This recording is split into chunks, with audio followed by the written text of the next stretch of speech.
also had to get some blood taken, which I don't like needles. Like, I hate them. And to make matters worse, the blood sticker guy, you know, that guy, he started using poor grammar. He goes, "This ain't gonna hurt." I was like, "Oh, no, we're not doing that, all right? We're not. You can't use, like, poor grammar and do medical stuff to somebody. Because if he says this ain't gonna hurt, I'm thinking, well, he ain't not know the difference between a vein and an artery, all right? He ain't have remembered to wash the disease blood out of that syringe before he stuck it inside of me. We're not doing this, okay? We're not doing this. And it's not his fault. The guy was probably good at school, in science, and bad at English, but I don't care, man. It's a confidence thing. Like, if you want your kid to be a doctor, you make sure they do well in science and English. And if for some reason your kid cannot do well in English, teach them a foreign accent, all right? Like, because we all know if the doctor's like, "Me not know the, how you say, all that guy's a genius. You do whatever you gotta do, doc." I went to college with you foreign guys. You were always in the library when I was drunk. You do what you gotta do, man. I trust you. Your poor grammar equals high MCAT score. Here's the thing, like, it's just medicine. Like, I'm not a snob. If you want to fix my car, I don't care if you use poor grammar. Matter of fact, I'd prefer you did. If the mechanic's like, "That there transmission ain't never ever gonna work again," I'm like, "Well, I guess I need a new transmission." Obviously, this guy knows what he's talking about. He's butchering the English language. He's probably at the top of his field. I better not wait no more longer for this, no more. No, not. I walked by a construction site the other day. I heard 37 swear words in under a minute. I was like, that is gonna be a sturdy building. You ever walk by a construction site and hear somebody say, "Darn it," or "Shoot"? That thing's coming down. What I'm trying to say is education is important, but we all have different levels of education, right?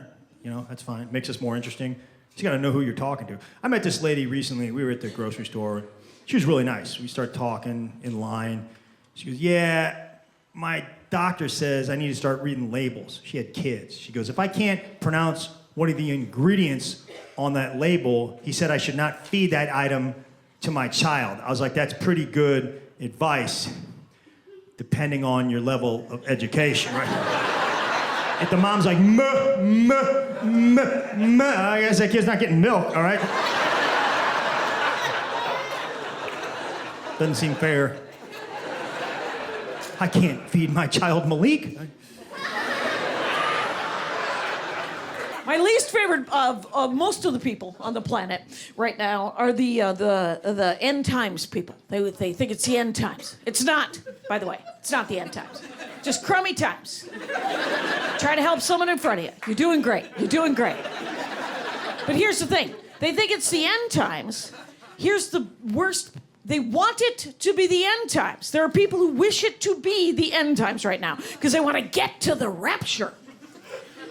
They think it's the end times. They want it to be the end times because they want to speed it up, get to the rapture. Here's the twist. They've decided that they're going to be horrible people to speed up the end times to get to the rapture. Let's unpack it. First of all, not the end times, just terrible times. Try to help somebody. Second thing, the rapture. I don't know if you know anything about the rapture. They're not taking horrible people.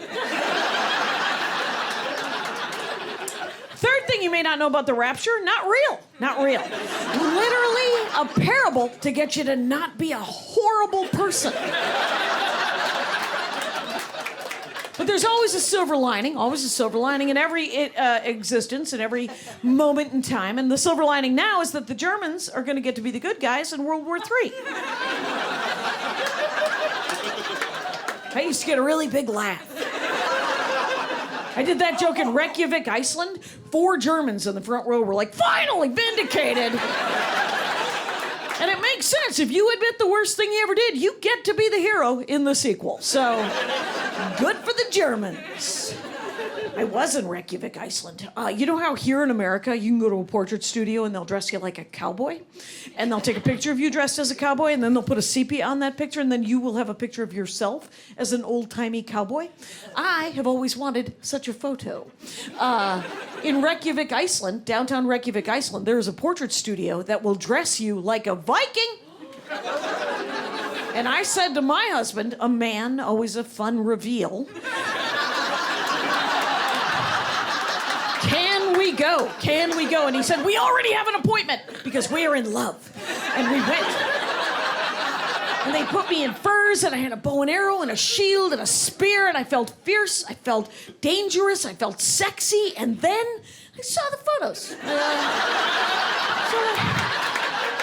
Not gonna lie to you, I look like a tough old bird.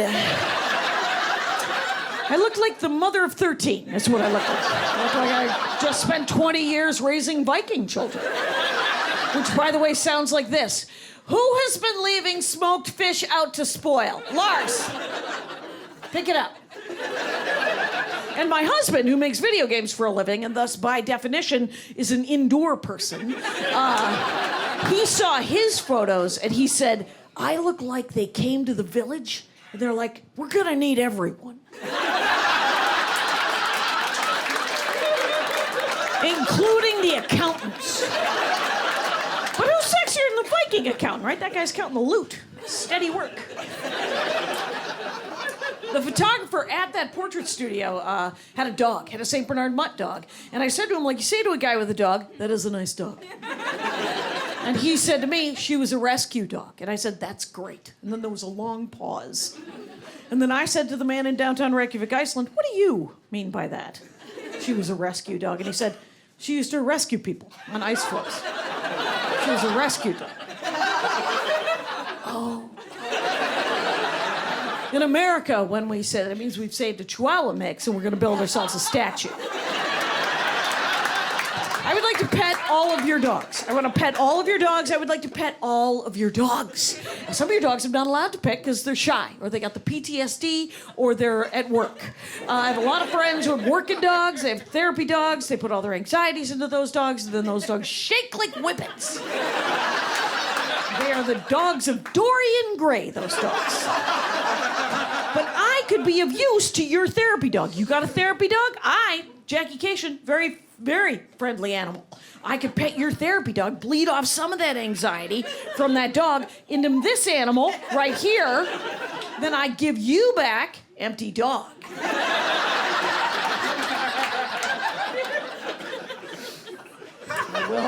I will say, Los Angeles is full of a lot of people that are very interesting. I have 4 younger than me friends who have said to me in the last several years that they were empaths. Not I'm empathetic, not I'm sympathetic, not I'm patient, tolerant, or kind, but I am an empath. Nope. I'm like Mantis from Guardians of the Galaxy, like Deanna Troi from Star Trek: The Next Generation, like a demon from Buffy. No, you are not an empath. You had a human experience. Someone was crying. You made eye contact. Someone looked up from their phone and you were there. And my buddy, who I love dearly, said to me, no, it's more than that. It's like when someone else's dog dies, I feel it just as badly as they do. And I was like, wow, do you feel the hostility coming off of me? You getting that? Because the word you're looking for is narcissism, and you're killing me. They were all much younger than me. They were all, I'm a Gen X, the whole generational thing, I don't get it, I don't care. They never even named the generations before the boomers. And then that guy wrote the book, The Greatest Generation. They never called themselves that, by the way, just so you know. Nobody has ever said, hey, we're the greatest generation. Follow that. Because that is not how you talk to the next generation. Here's how you talk to the next generation. I'm sorry, we couldn't fix it. Please help. And they were all millennials, and I'm Gen X, and we got guff. Back in the 80s, I got guff. I was told I was a slacker. I was told that I had played too many video games. And it turned out I lived.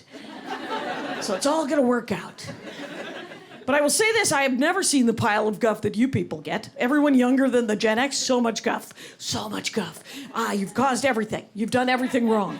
My favorite thing you've done wrong, I don't know if you know this, but you don't know how to read maps. Did you hear about that? You don't know how to read them. We used to read maps all the time. They don't know how to read maps. They're always looking at their devices. They don't know how to read maps. They're always looking at their devices. I have this to say. I was there in the 80s. There was some map usage.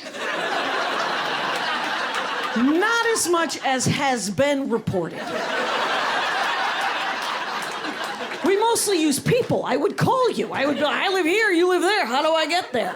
I'd write down the directions on a piece of paper. I'd leave that piece of paper on the kitchen table. I'd get into my car and drive as far as I remember. And then I'd pull over and go to a gas station or a grocery store and call you again. Where do you live from here, I'd say. So you were not fighting a pile of Magellans. We don't know how to read the stars either. If I see a tree and it has moss on it, I absolutely never think to myself, ooh, north. I think dirty tree. Dirty. My least favorite of every generation has this banana head. There's always some simpler time person who's like, it was a simpler time. When I was a kid, things were easier. It was a simpler time. It was just a simpler time. Things were easier when I was a kid. It was a simpler time.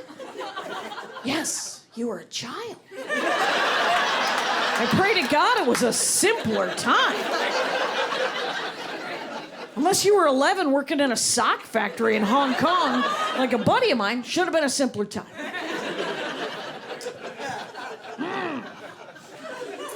The other thing happening in Los Angeles is I have a lot of friends who are into ghosts. I don't know anything about ghosts. I don't not believe in ghosts. I just have never met any ghosts. Ghosts are uninterested in me. I have a theory, probably unsubstantiated. Ha ha. Anyway, you have to be interested in ghosts to meet ghosts. I have the same theory about dolphins. I once accidentally swam with dolphins. Have you ever swam with dolphins? Yeah, someone needed a fourth, right? All of my friends were going. They needed a fourth person to bring the money down, so I went and signed up to swim with dolphins, and it turns out I could have lit $300 on fire. Because, I don't know if you've ever, but you're interrupting something. Their lives. You're interrupting their lives. They would like to hang out with other dolphins. Anyway, I will chase a dolphin or a whale. I'll go on a whale watch. I'm there. I will chase it, but I don't want to get involved. We don't need to meet. Have you ever gone to an aquarium where you get to pet a stingray? I did it once, and then I thought to myself, how would I feel if a hand came out of the sky and just started doing this? Nope. But I have a very good friend who knows about ghosts. She's a great comic. You ever get to see her do stand-up? She's a hilarious comic. Her name is Karen Rontowski. She also has a podcast called Paranormal Karen, where she knows things about ghosts. And she really does. She knows a lot of things about ghosts. I don't know anything about ghosts, but she was over at my house one time. And when she was over at my house, she said she thinks I'm afraid of ghosts. I am not. I don't know. So she said to me, you wouldn't want me to open this app in your house. It would tell you if you have any ghosts. And I said, app? Where'd you get the app? And she said, App Store. And I said, please open Ghost Radar in my home. Ghost Radar is just that. It's just a radar. Boop, boop, boop. And so she opened it. Guess what happened? Ghost! Right behind me. Weird. Anyway. So Ghost Radar, there's a ghost there's always a ghost, and then a word pops up, and that word in my house was red. And we had another friend over, and my friend said, I have a red sweater in my car. So what I'm saying is that maybe you see ghosts or meet ghosts or know things if you're looking for it. I have never met a ghost. Whenever anything might have been a ghost, I tend to go water heater. The house is settling. I don't know. The other thing is I'm not watching the correct television. I've watched more television in the last 16 months than I feel I've ever...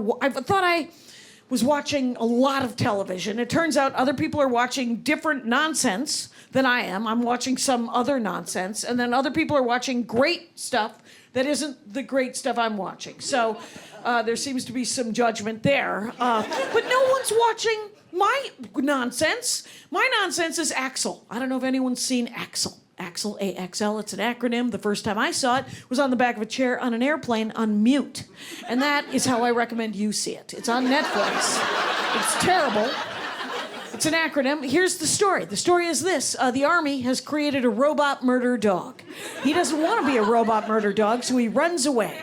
And then he finds a friend who has a motorbike, and they run, and they play, and they jump. And I could have written this movie when I was 9. And it's a delight. It's horrible. Anyway, I'm going to ruin this movie for you, because it can't be ruined. It's the dumbest movie in the world.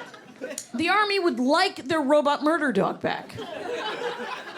He doesn't want to go back, so he blows himself up.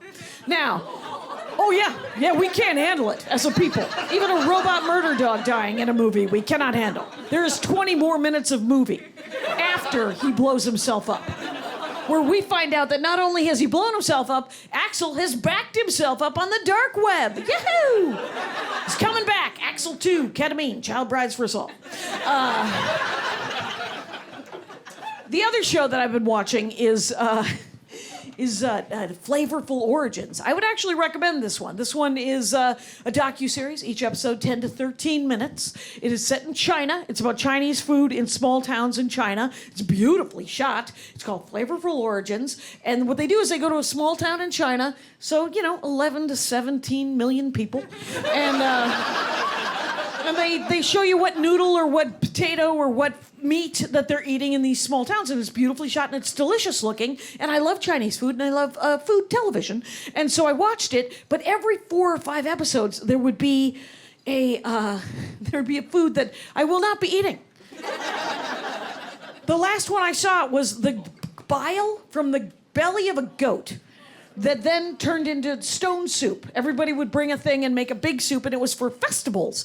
And what this told me is that every country, every culture has had rich people say to poor people, you get nothing. And then someone's grandmother has had to take nothing and turn it into something delicious that we now pay $26 a plate for and only eat at Christmas. And hence, haggis was born, right? And chitlins were born, and lutefisk was born.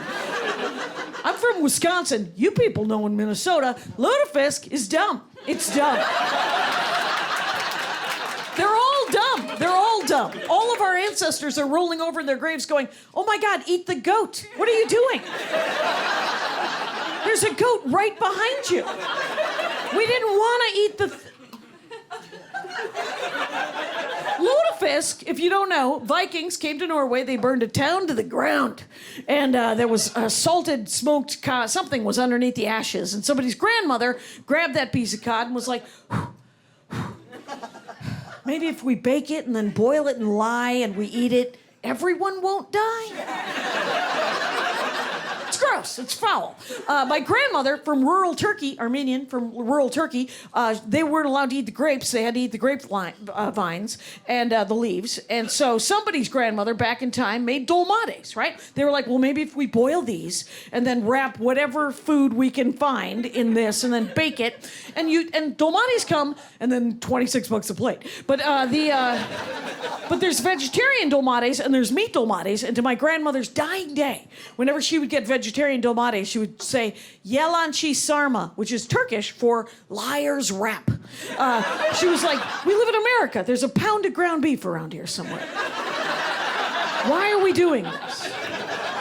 And I only tell you this because I live in Los Angeles. And in Los Angeles right now, I'm surrounded by poor people. And right now, someone is stealing a handful of hazelnut coffee mates and are going to make the most amazing bread pudding you've ever met in your life.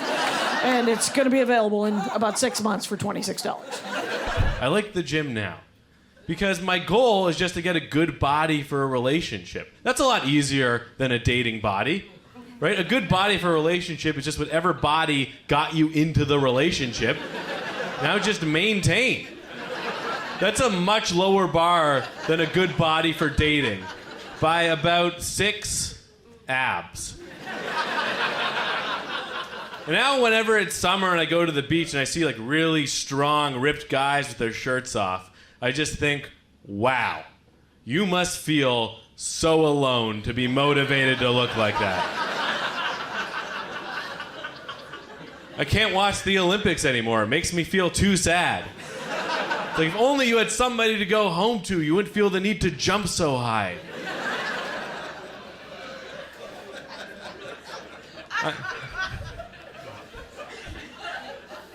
I'm in a serious long-term relationship, and I don't know if this is normal for a long-term relationship, but my girlfriend and I get asked a lot whether we are siblings. And we used to say no, like immediately. But now I say yes. And then we make out.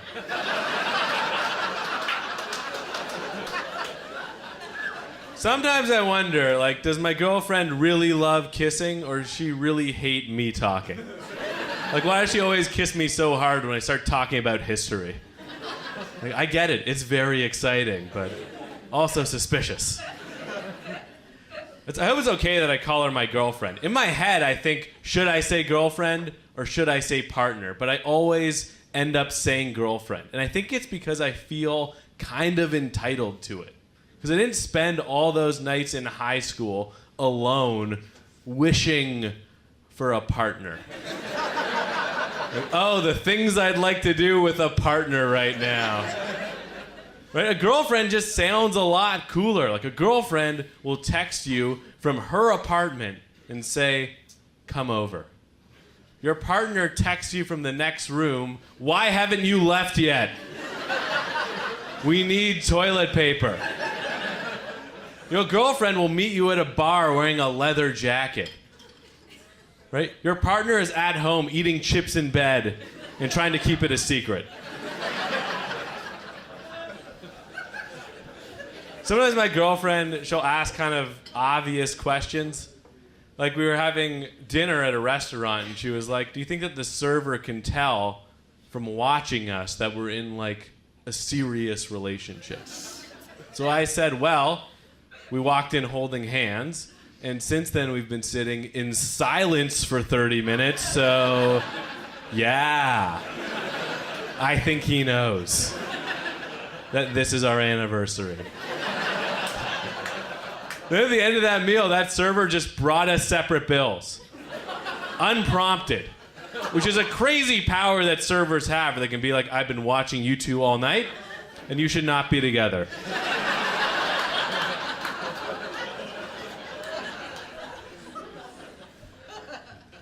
She also asked me, out of the blue, she asked me, like, growing up, did you and your friends ever measure your penises?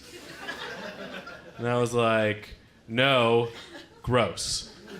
We weighed them. You get what you need to know a lot faster that way. And if you know the acceleration, you can calculate force.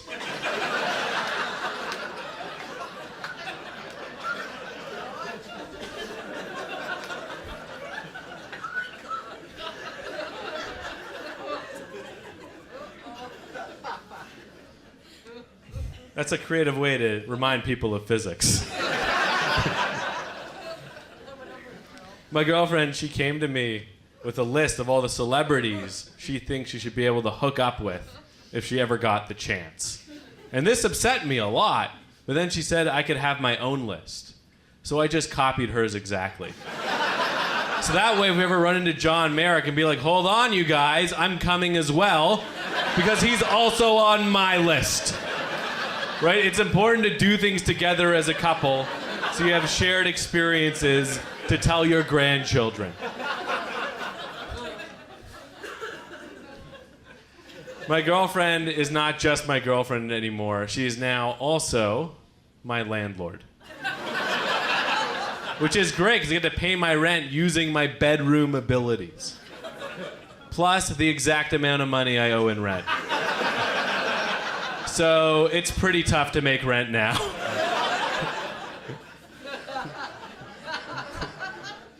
The other day, I actually woke her up. She was napping, and she wasn't mad at me. She was actually like, I was just having a sex dream about you.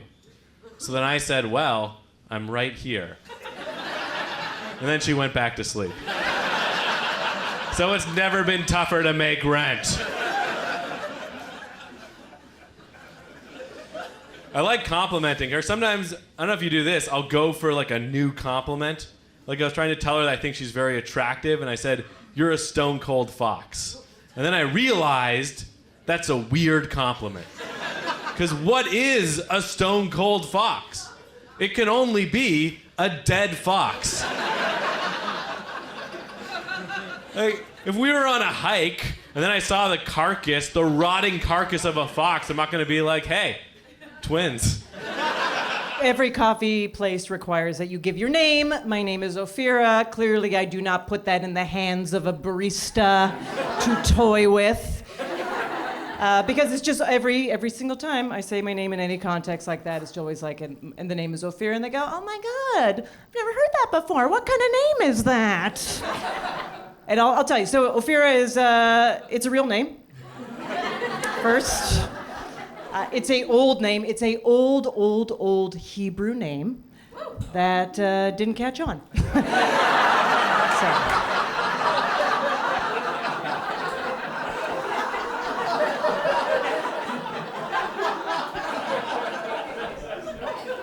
And it's very Israeli.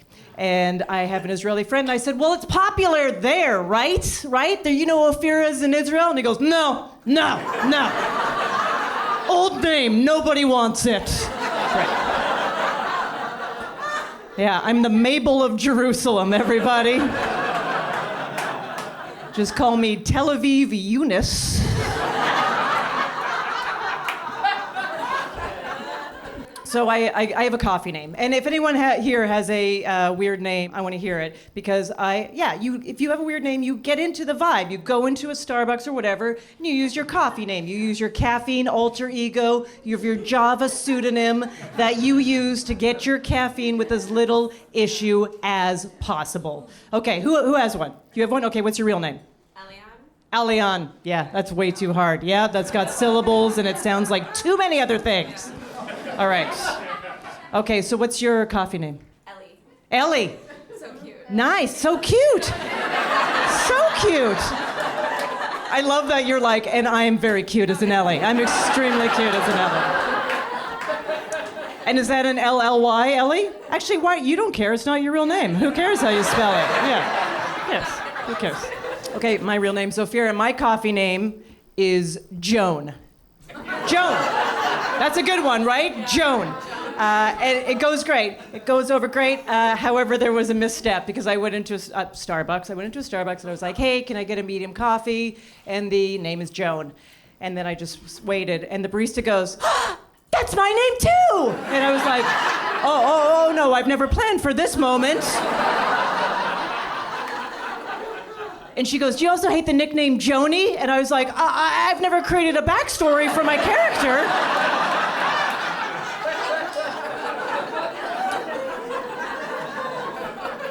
All I had to say was yes. Do you hate the nickname Joni? Yes. Move it on. But instead I just went, it's actually not my real name. It's not my real name. And she goes, what? She looks sort of angry and confused. And I went, no. I like that name. I like that name because it's simple. Okay, let's agree. That's not an insult. That is not an insult. Sort of sounds like one, but it's not a real insult. But she took it as one. And she goes, well, what's your real name? And I go, Ophira. And she's like, what? I go, Ophira. And she goes, that's a stupid name. And then she took the coffee cup and the Sharpie, and she wrote Joni on it, and that's how I got my coffee. Mm-hmm. Yep. I was served in more than one way at that Starbucks. Love my 3 kids. Love them. Just like hopefully you love your kids. I just don't love being with them. I don't know if that... No, I don't know. I don't know if that makes a lot of sense, and I don't mean to be mean, but I love seeing them, and it's like, okay, I gotta go, because I can't, like, I don't want to be with you right now. Like, it's torture. 6, 4, and 1. That's our ages. It's just no help, right? Nothing, just us. Saturdays suck. Remember when Saturdays were fun? Sundays and Saturdays were awesome. Now they suck. Friday night, I'm depressed. I'm not kidding, because I know I got him all day. So I got him in everything. I've got him in every sport possible. I got him in gymnastics. Just something where other people watch him. That's my, right? Gymnastics, then they go to swimming, then they got tennis, then they got skeet shooting. I don't care. I just want them in stuff so I don't have to deal with it. I just want a busy day. Karate, I have my daughter in karate. She's 6. What a waste of time. This is just a waste of time. She does this little thing where she yells, so that it's a kata, right? It's like a 5-move kata, and she stands like this, and it is cute because she's so serious. She really thinks she can fight. Like, I would kill her, and I don't even have any belt. I would kill her in a fight. Even if she had her black belt right now, I would just kill her. Makes no sense. So she stands there, and she goes, "Ikada!" I don't even know what she says. It's some Japanese term. That would scare me if I was another 6-year-old. The kata does nothing. I think the kids run away because she does, "Da-da!" And my wife takes it so seriously, right? Like, because my daughter got her white belt. She bought the white belt. I don't know. My wife keeps saying she got her white belt. Yeah, it comes with the outfit. That's what you get. That's the first belt. Oh, you got it. So. You might be wondering how old I am. My wife and I are officially HGTV years old. That's how old we are. Started watching people with houses on television. My favorite show on HGTV is House Hunters. I don't know if you guys have dabbled. Yeah, it's great. There's a bunch of different variations, the international houseboat hunters, tiny house hunters. I like them all because the best thing about that show, if you haven't seen it, let me explain it. A couple looks at 3 houses, and then they go and get a pizza and talk about the houses, and then they turn off the cameras and get divorced. It's a show about couples fighting, is really what it is. It's like they shot a whole show in IKEA. It's amazing. Oh, it's delicious. My favorite one is Tiny House Hunters. That's the best one. I will clarify, in case you're confused, normal size hunters, tiny houses. It's a very confusing name, could go either way. When I first clicked on it, I was hoping it was going to be like, we love the Tudor styling, but the doors are so high. It's not that. That would be on TLC. But Tiny House Hunters is fun because it's the most condensed version of the fights, because they always get couples where one person wants a tiny house and the other one does not. Right? They walk into every house and the guy's like, "Oh, this is so cool, Sharon, look at this. It's a composting toilet." And then she's like, "That's a cat box with a chair over it. I'm cheating on you anyway." And then she leaves. It's brutal. They're also not the smartest people. Every time they open the door to a house, they go, "Wow, it's so small." Did you not notice the camera crew following you around with matching polo shirts that said Tiny House Hunters? Is that... Oh, did you think it was that you were tiny and the houses were normal? That's very confusing, you're right. I also do not buy... mostly the tiny house trend is over now, right? In most places, we've mostly moved on, which is good, because they don't make a lot of sense, because they're so expensive. If you want 500 square feet and no closets, we have that. It's called an apartment. No one is like, "I wish my apartment was in Dave's backyard and did not have running water and cost $500,000. They're like tapas. It's like, "Oh, this is so fun and tiny," and then you get the bill and you're like, "What the hell did I eat?"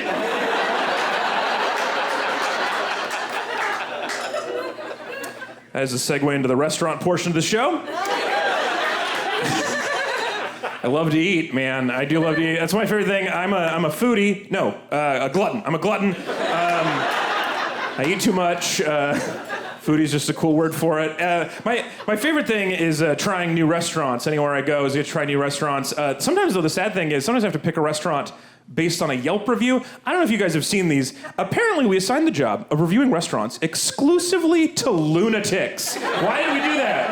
Every Yelp review reads like the person just got out of a divorce proceeding. Every single review on there is like, "They wouldn't let my dog sit at the bar." Yeah, it's a people restaurant for human food. That's normal.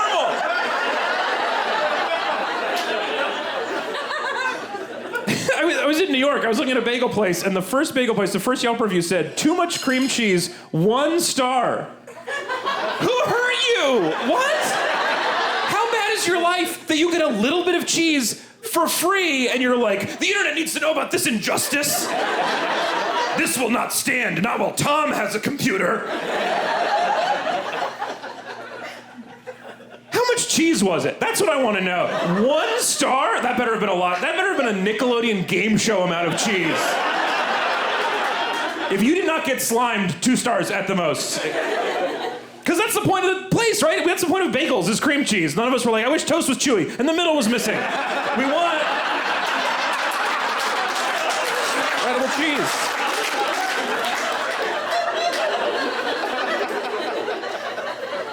I think I'm most angry about this because I am a vegetarian, so cheese is the last joy I have in the world. I am a vegetarian, mostly because I love animals, big fan of animals. A friend of mine convinced me once, he was like, I don't know if it's wrong to kill animals, but it's probably not wrong to let them walk around. So that was enough. That's good for me. That seems like a solid philosophical basis. I love animals. I like animals so much, sometimes I'll go to a big buck hunter game, put $1 in, not touch the gun, just watch the deer frolic. Just like animals, man. Actually, the reason I've actually been a vegetarian for 20 years as of this year. I started in high school. And at first, my friend had said that thing about animals, and I was like, I just wonder if I can make it a week. I just want to try it. And so I was trying it, and then my mom told me that it was just a phase, and so I decided I was going to do it until she dies. That's how... People ask how I get enough protein. Spite. I photosynthesize spite. Keeps the engine going, turn into bones. I love my mom. I hope she lives forever. But if she dies, I'm eating prosciutto at her funeral. I've decided. This is how I grieve. Very thin ham. Respect my process. I did have an experience recently. I went to a restaurant with a friend that he picked out, and tell me if this has happened to you. I went to a restaurant, my friend picked it out. I'd never been there before. I opened the menu, and I realized he's doing better than I thought. You ever get a restaurant where you're like, I guess I'm having ice tonight. I guess I'm gonna order some ice, maybe a few lemon wedges. How many calories? Actually, just give me ice chips. I'm pregnant, so that's what I need. A bowl of ice. Man, it was so expensive. And then I found out it was small plates. I couldn't afford what I thought that was dinner. And they were like, no, this is just a sample. It was so expensive. And the problem with small plates, I don't even know how much I'm supposed to order. How many do I need? So I asked the guy, and he was like, well, how hungry are you? As if we had a system for that. I don't know. Blue, 11 and a half? What do you mean? Every other restaurant has figured this out but you. It's dinner time. I'm an adult. Give me food. I don't understand. And then he said the worst thing. He was like, these are small plates. They're perfect for sharing. What? That's the worst size for sharing. You're gonna give me 3 pieces and I have to give 2 away like it's Oliver Twist? No. We have food that's perfect for sharing. Nachos, bloomin' onion, party subs, perfect for sharing. You can't be like, this is my bathtub, perfect for pool parties.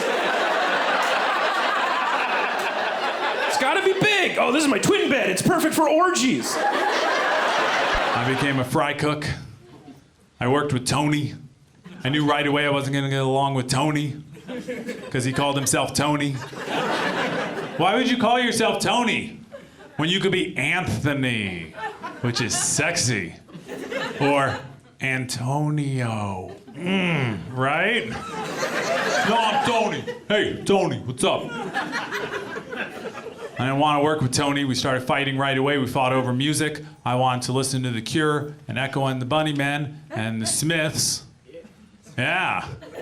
Tony wanted to listen to Metallica and some bands that sounded just like Metallica, but he swore they weren't Metallica, but I'm pretty sure he just played Metallica all the time, over and over again. Might have been the same song, for all I could tell, just on loop.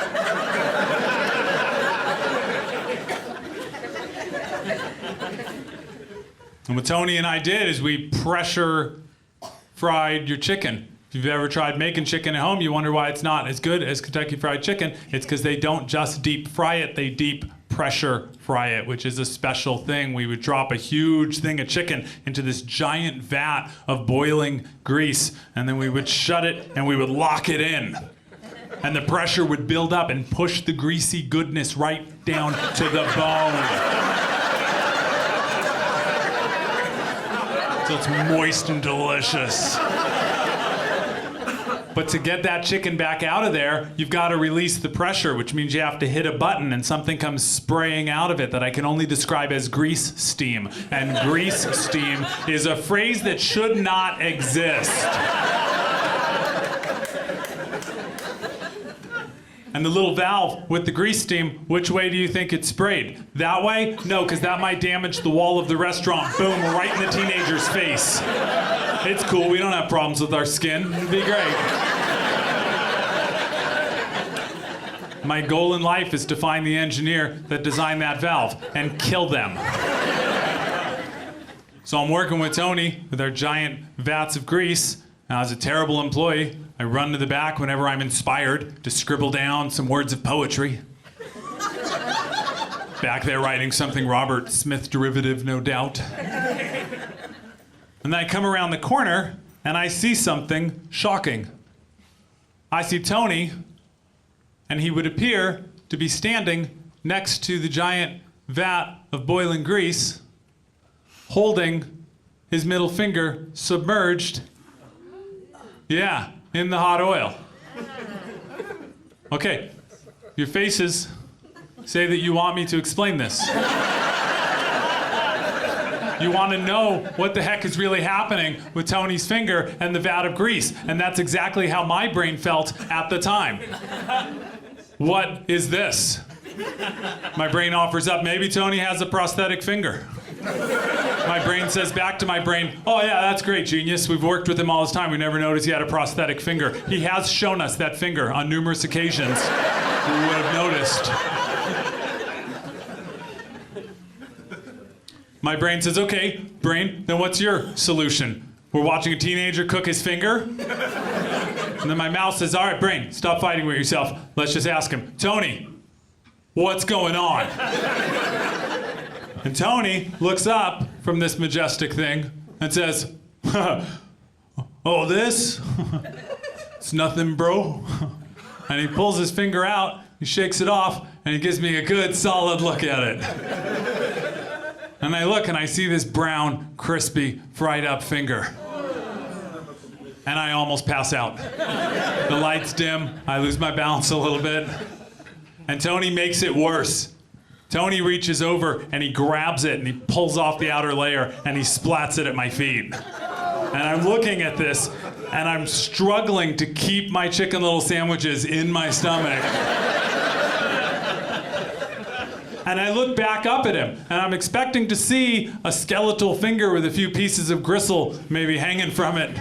But what I see instead is Tony smiling and a pretty normal looking, slightly pink teenager's finger. To which I say, oh my God, Tony, you beautiful bastard, show me how you did that now. Because I loved horror movies. I was into Tom Savini and the whole splatter thing. I was like, I want in. Tony says, it's easy, bro, check it out. And he walks over and he puts his finger in the batter that we battered the chicken with. And then he goes over to the flour with the Colonel's secret herbs and spices. He flours his finger up nice and thorough. And then he shows me his finger again. And he says, insulation. And Tony pops it down in the fryer. He says the secret is to wait until it's about as hot as you think you can take, and then go 1 second longer. And pull it up. Voila! And I go, that's fantastic. And I run over and I do 2 fingers because I gotta one up Tony. There you go, you bastard. And Tony and I became friends. We bonded. We bonded all the next month. Deep frying our phalanges in the back kitchen of Kentucky Fried Chicken on Douglas Boulevard in Roseville, California. We did our thumbs, we did peace signs, did the shocker, just going nuts back there. And I liked Tony. It was important to me to tell Tony that I liked him. And one day Tony's leaving at the end of his shift. I said, hey Tony, I want to talk to you. Tony turns around and goes, oh, what's up, bro? I said, Tony, I just want you to know I really enjoyed working with you this last month. I feel like we've become friends and I really like you. And Tony says, that's cool, bro. I like you too. Glad we work together. That wasn't satisfying. What I wanted was to tell Tony that I loved him.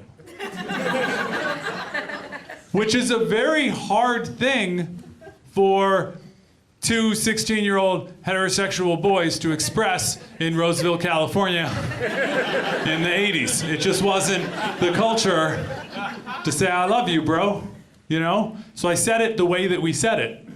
I said, Tony, I want you to know that I went out and actually bought a copy of Metallica's Ride the Lightning, and that's an amazing album. I really like it.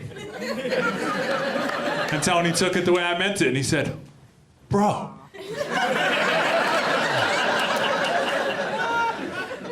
And then Tony said to me, hey, he looked around real quick to make sure no one was listening. Sometimes when you're not here, I put the Smiths on. I tell people you left it on, but I like it, bro. I like it. Morrissey feels, you know? That's as close to a hug as we were gonna get, you know? And then I pushed it one step further. I said, Tony, I think we're on the same page here. I think we both know where this is going, and I'm ready to take this to the next step in our relationship. Tony said, bro? I said, Tony, tomorrow I'm gonna come in and I wanna cook my whole hand. To which Tony said, and this is a quote, yes! Yes! Yes! Yes! Yes! Dude, yes! I'm coming in early and I'm gonna set it up, dude. There will be Red D. I was like, damn, I got a pit crew. This is amazing. Let's do this, Tony. Appreciated his enthusiasm. I showed up the next day, and true to his word, Tony had gotten there early. And he'd like triple whisked the batter, just whisking it till it was smooth like silk. And he'd been there sifting the flour over and over again, just getting all the lumps out of the flour, just so beautiful and smooth. And my favorite part was him chasing the day cooks away from it. Get up off of that flour, that's Keith's flour. Back off, punk. I walk in, Tony comes over, he says, bro, we got you ready, but I'm gonna put it all in the walk-in so that it's cold, which will allow you a couple extra seconds with your hand under the heat. Tony, you are a genius. Moves the stuff to the walk-in, him and I go about cooking up some food, doing our thing. We come to a little lull.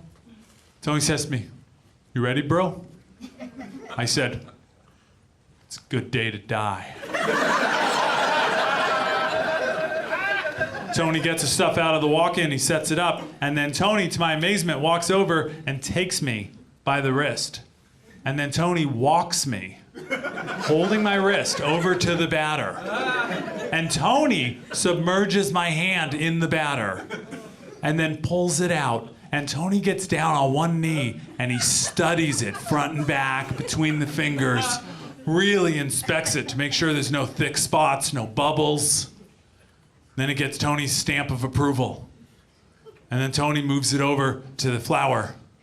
And Tony puts it in the flour and he so carefully, gently flours my hand.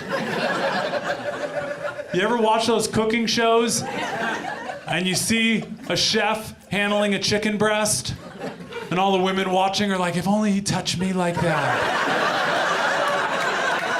That was the care that Tony put into thoroughly, evenly flouring my hand. And again, he pulled it out, he got down on one knee and he inspected it front and back. Gave it the thumbs up, said, we're ready to do this. And still holding my wrist, Tony walks me over to the fryer. And he stops just a few feet short and then lets go. And it felt very much like a father letting go of his daughter on her wedding day. Go, claim your destiny.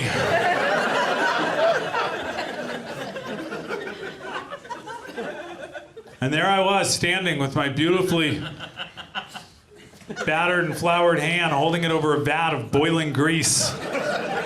This would probably be a good point in the show for insurance purposes to say, do not try this. For insurance purposes, not for practical purposes, because if you're hearing this and going, yeah, there's no hope, I know you're gonna do what you're gonna do, because I'm you. I get it. I'm there, I'm holding my hand over this hellscape of boiling grease. My hand, my right hand, a 16-year-old boy's best friend in the world. And I have a first-person view in my memory banks of me lowering that hand into the boiling grease, watching my arm disappear at the wrist. I can't wait for senility for that memory to kick back around. You know? Did you take your medicine, Grandpa? Did I ever tell you about the time I cooked my hand? All right, that's a no, Grandpa. That's a no. My hand is submerged, and that's when Tony leans in and he whispers to me, Keith, don't leave it down as long as you would a single digit, because it'll keep heating up longer when you pull it out due to increased surface area. And that's when I knew what love was.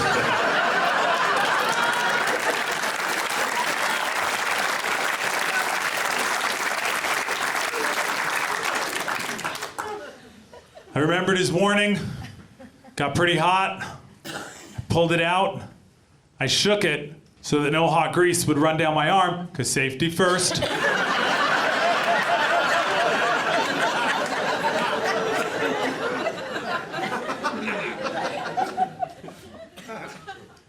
And then I held it up, and I looked at it. Now, ladies and gentlemen, I mentioned that I wrote poetry.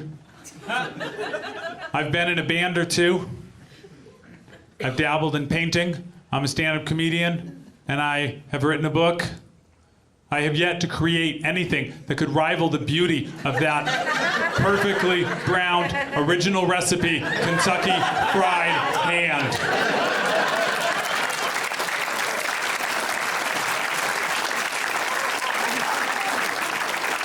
I looked over at Tony and I caught him wiping a tear out of his eye. And we knew, him and I, that we were in the presence of something magnificent, something beautiful. And we knew that this needed to be shared, that this couldn't be kept between two flunkies in the back kitchen of Kentucky Fried Chicken on Douglas Boulevard in Roseville, California. No, this needed to be seen. But this was the late 80s. We didn't have Instagram. We didn't have Facebook or Twitter. Heck, taking a picture cost money. We didn't have any of those things. But what we did have was a dining room. And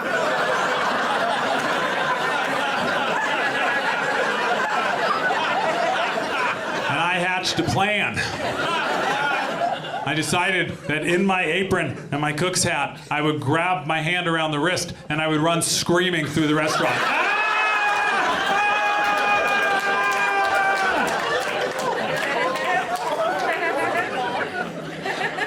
Tony says to me, bro, people are gonna puke. I said back to him, puke? Dude, I almost passed out when it was just your finger. Bodies are going to hit the floor. And this wasn't us talking each other out of it. This was us getting pumped. Let's do it. So I get ready, grab my wrist, I make my way towards the dining room. I come around the corner, and what I find is a mostly empty dining room. Because we were morons, but we weren't morons that were doing this during the dinner rush. You know, we waited.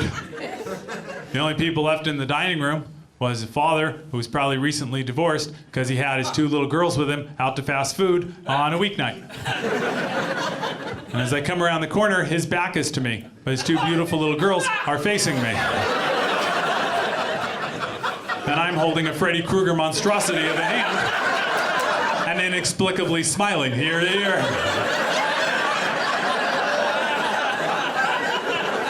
And I see their little eyes get enormous in their heads, and both of their mouths open, and neither of them can manage to scream. And they look at their father for help, but he's chasing that last little piece of coleslaw around a styrofoam cup with a spork, just not managing to get it. He's no help to them. They looked back up at me, and all of a sudden my hilarious joke didn't seem that funny. So I just abandoned ship and went back on into the kitchen. Yeah, right. Not the right thing to do. Seemed like the right thing to do at the time. Only later did it occur to me how wrong of a thing it was to do. Here, little children, see mind-bending gore while you eat your dinner. Now watch me disappear slowly back into the kitchen. And please know that no one will ever believe you that this happened.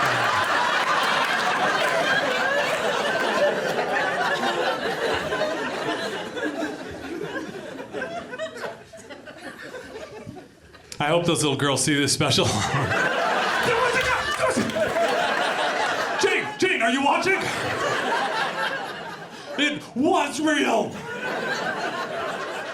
We'll talk about it during visiting hours on Thursday.